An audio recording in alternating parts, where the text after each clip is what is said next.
Laing damgo na pod atong hatagag mga hubad sama sa lantay, lapok, lasang, layag, libat, linog, lukso, lumba, lumboy, lungag, lungon ug lusong. So amo ni mga damgo karon ko atong hatagan og kahulugan. So diretso ta sa lantay. Kung magdamgo ka lantay mo ni hubad, kung imong higdaan ang lantay, mobalhin ka sa pagpuyo. Kung lantay lamang o way naghigda, dunay nahigugma kanimo sa hilom. So munay lantay, kung makita kang lantay.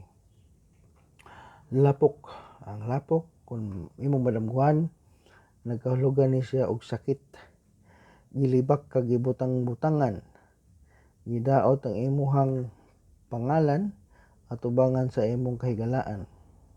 Kung dalaga ang nagdamgo og lapok, gibutang-butangan siya sa nanguyab kaniya nga wa niya sugta, nanugilon nga kaliwat kuno kag unglo ug barangan, ug wala kay kaligo sulod sa usa ka semana. So mo na kung dalaga ang magdamgo sa lapok. Sunod lasang, labong ug lunhaw ang mga kakahuyan sa kalasangan, dunay moabot kanimong daghang kwarta. Musaka ang imuhang negosyo, apan kun mga tunas ng kakahuyan ug laya ng kadahunan, dunay masulubong balita gikan sa imong kabanay. Layag, kung madamguhan mo ang layag nga way gisi ug mibukhad sa may sakayan, pagadaygon ka sa mga katawhan, sugton sa iyang gipanguyaban ang usa ka ulitaw. Apan kung ang layag gision ug gilukot, nagkahulugan nga talikdan ka sa imong uyab, kay nanguyab og lain ug kutkuton sa mananap ang imong mga sapot. Manay layag.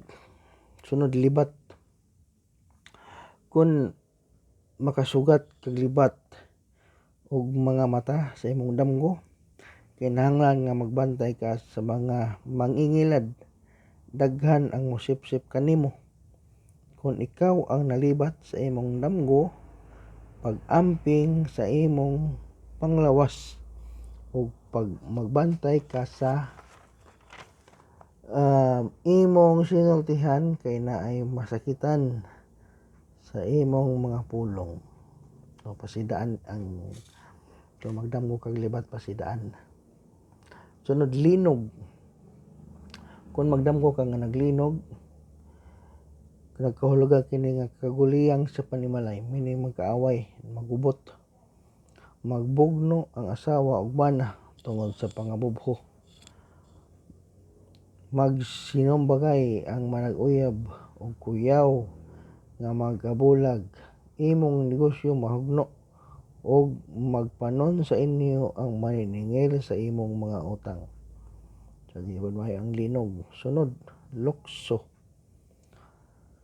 kung magdamgo kang milukso, maningkamot kag maayo nga imong maangkon ang kadaogan nga imong gipangandoy. Apan kung mulukso ka paubos, takboyan kag sakit ug kapakyasan ang imong maangkon. Siguroon lang gid nga ang lukso nimo paingon sa ibabaw, pero paubos gani mo ayaw.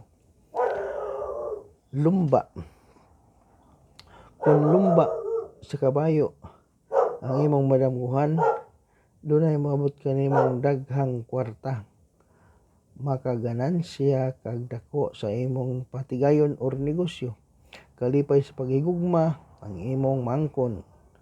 Kung ikaw miapil sa lumba sa dagan, pagatahoron ka, purong-purongan o daygon sa katilingban, mudaog sa bugno nga politikanhon. Sunod, lumboy, prutas siya. Bunga sa lumboy ang imong madamguhan, imong makaon og tamis, nagkahulugan nga ang napakyas mong pag-igugma sa kagahapon, hulipan sa matamis nga paghigugma sa taong matinud-anon. Wala magbalak ng meaning sa lumboy. Sunod, lungag. Kung hayag ang agianan, mulampos ka sa imong mga tuyo.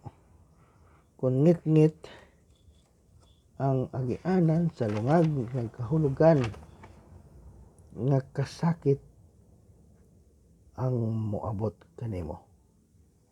Sunod, lungon. Kumon kay ni siya nga madamguhan ang lungon. Dili maayo ang maong damgo. Kung hain paingon ang uluhan at uluhan sa lungon adto usab magagikan ang mga kasub-anan. Kung dako ang tao nga kung dakong tao ang sulod sa lungon, dunay moabot nga kasamok. Kung ang kaugalingon nimo ang masulod sa lungon, masakit ka. Lusong. Ambot na may nakaila og lusong sa mga baong tubo. Muna siya gamiton sa pagputa sa humay, lubok ang ngalan gamit ang alho. So muna pwede lusong nga bato, pwede sad kahoy. Kung magdamo kag lusong, kalugan mao ni siya kung dunay gilubok, dunay moabot nga mga kaayuhan. Sugton ang usa ka ulitaw sa iyang halaran sulod sa dugay ng panahon. So maura usa kato ang ato ang mga damgo nga gihatagan og kahulugan. Daghang salamat sa mga nagsunod sa ato ang hubad sa damgo.